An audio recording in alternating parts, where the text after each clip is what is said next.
everyone. Today we are going to be reading The Digging-est Dog by Perkins. I was tied to a bare, hard floor of stone. I could not even dig for a bone. I was living all my life alone, a dog that no one wanted to own. But then one day, at 4:30, Sammy Brown came in the door. Sam took one look at me and cried, "Why are you tied up here inside?" "I've always wanted a dog like you, so I'll tell you what I'm going to do. I'll take you out to the farm with me. You'll play outdoors, where you should be."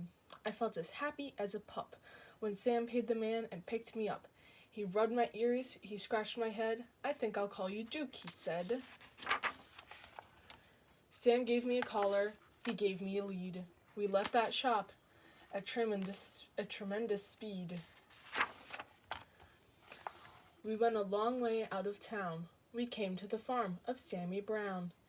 It was the nicest place I'd ever seen, a pretty white house and a field of green. And in the shade of the apple tree, a special doghouse just for me. Next morning, while Sam did his chores, he let me run and play outdoors. I'd never played outdoors before. I'd always lived on that hard floor. I'd never run on nice soft ground. Now I barked with joy as I ran around. Sam looked at me and scratched his head. "Duke, you need some friends," he said. He blew his whistle. He blew a blast, and many dogs came running fast. I'd never met a dog before. Now I was meeting 6 or more. They walked around and looked at me. They looked me over carefully. Then, at last, I heard them say, "He's one of us. He'll be okay." One day, one dog who wasn't very big suddenly began to dig. The others started digging too. But that was something I could not do. I'd never learned to dig in that store. How could I, on that hard stone floor? I tried to dig, but alas, I couldn't. I wiggled my paws just wouldn't. I fell on my ear, I fell on my face, I fell on myself all over the place. The others said, Duke may be big, but he's no good. He cannot dig." They stuck their noses in the air. They walked away. They left me there. "I'll teach you, Duke," cried Sammy Brown. "I'll show you how to dig deep down." He crouched beside me. With his hand, he dug a hole in a pile of sand. I tried it too, but still I couldn't. I wiggled my paws just wouldn't. I'd never learned to dig in that store. How could I, on that hard stone floor? Sammy sighed. I almost cried. My eyes and nose were full of dirt. My paws and claws and elbows hurt. I had a pain across my back. I knew I'd never get the knack. Sammy felt sad, and I felt bad. If only I could make him glad. We both knew I'd never get it right. Sam and I couldn't sleep that night. So, when the sun rose in the sky, I thought I'd give it one more try. I wiggled one paw. I saw it could. I wiggled the other. I saw it would. I could dig with my paws. I could dig with my claws. I felt no pain across my back. I knew at last I had the knack. Sammy Brown looked out at me. He saw me digging happily. "Good for you, Duke," Sammy cried. "I knew you'd do it if you tried." So I dug further. I dug faster. I dug and dug to please my master. I dug up grass. I dug up weeds. I dug up daisies. I dug up seeds. I dug up the fence. I dug up the gates. I dug up the garden of Mrs. Thwaites.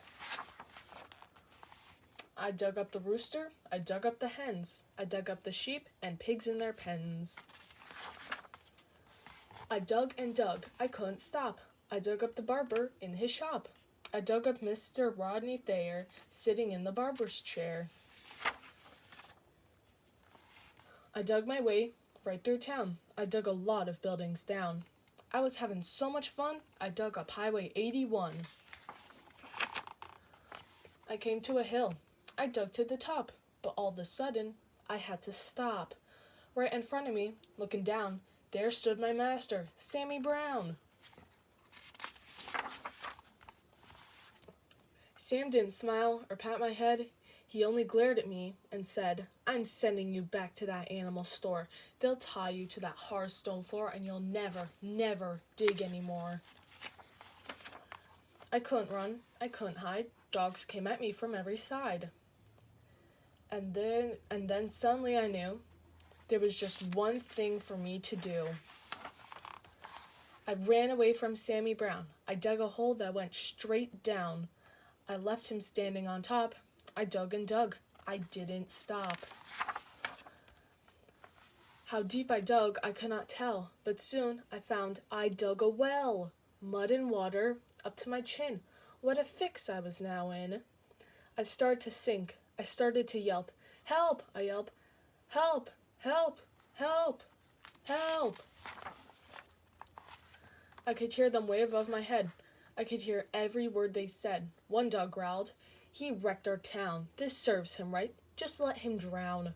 But Sam cried, "Duke, you've been bad. You've made me sad instead of glad. But we're not going to let you die. We'll get you out, at least. We'll try." Then at last, I heard him shout, "Maybe we can pull you out." Slowly, slowly, down they came, each dog part of a long dog chain. I reached up. I touched a nose.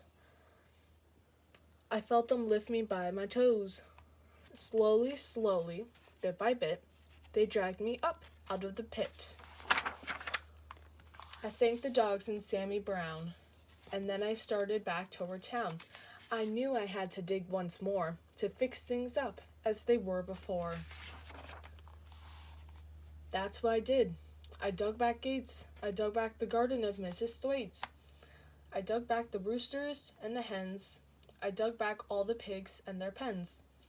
I dug all the way in the summer sun. I dug all day in the summer sun. I dug back Highway 81. I dug back everything in town, everything that I'd knocked down. Today when I dig, well, I'm careful now. I'm useful too. Sammy lets me plow. He'll never send me to that store or tie me up on a hard stone floor. My dog friends watch and wonder why they can't dig as well as I. Thank you so much for watching today's video, and don't forget to watch my next ones. Bye!